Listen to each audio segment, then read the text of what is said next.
Yo, what's poppin', people? Your boy Snacks is back in the building with another banger, and you know how we do. Before we get started, we got to give a shout out to all of my subscribers, first of all, and all of the channel members. And most importantly, we got to give a shout out to you, the viewer, for taking the time out to watch this video. But while you're here, make sure you do us a solid, hit that like button, hit the subscribe button, and do not forget to turn your post notification bell on. So you know we going live and dropping this heat. And also, if you're watching on mobile, don't forget to slide that thing to the left and hype your boy up. You know what I'm talking about? And we got something that's real crazy. But before we get into the craziness, you know there's only one thing we gonna do is hype up the CU1Ts. Give a big shout out to the CU1Ts. If you see them in the chat or in the comment section, make sure you do us a solid and say what's up to the CU1Ts. You know what I'm talking about? But it's getting crazy out here. Let's talk about it.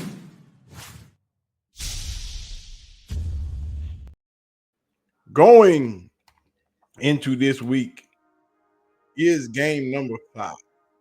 Will be game number 5 for Dillon Gabriel. And things are not looking well. And things are not looking well. You know they're not when Tony Grossi decides to flip the table on Dillon Gabriel and switch sides. I don't think his little man is his little man anymore. You know what I'm saying?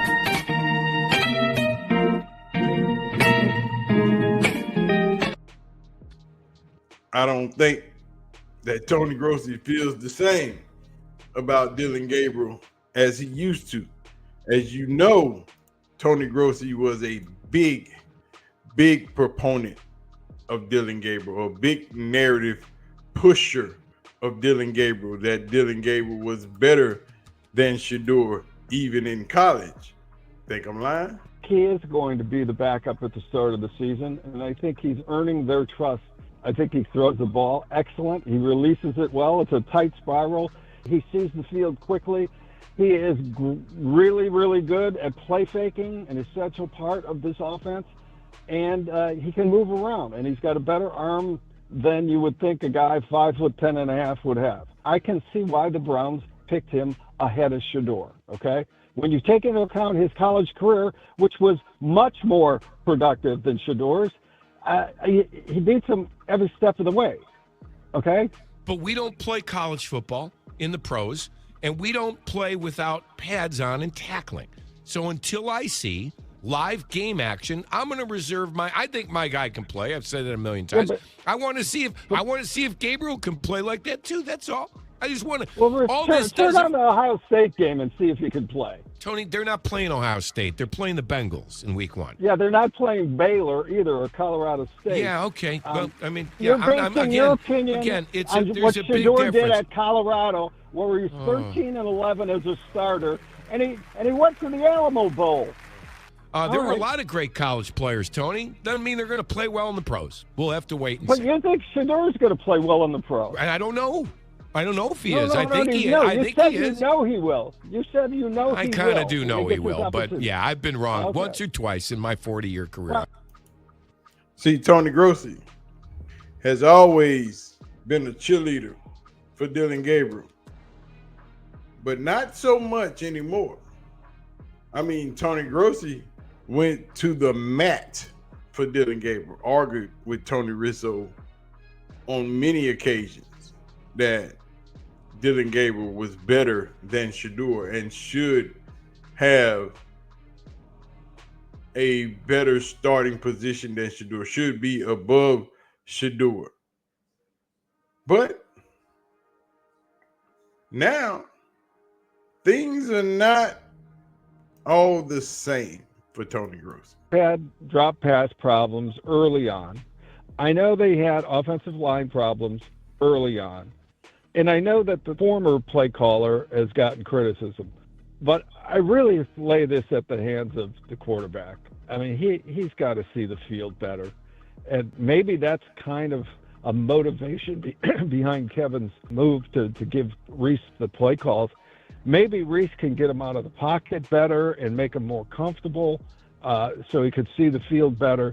But it's obvious that Dillon Gabriel can't operate an NFL offense from the pocket.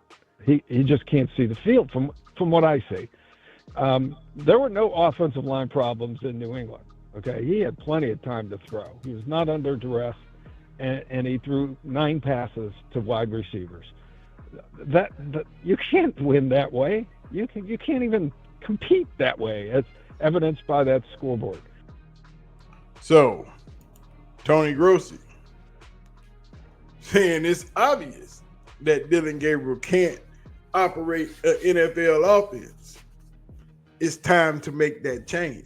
When Tony Grossi and Mary Kay Cabbage start turning over new leaves, you know it's bad, because they have been championing for Dillon Gabriel this entire time. But now the writing's on the wall. But Kevin Stefanski has turned the play calling over to Tommy Rees. We want to see how that turns out.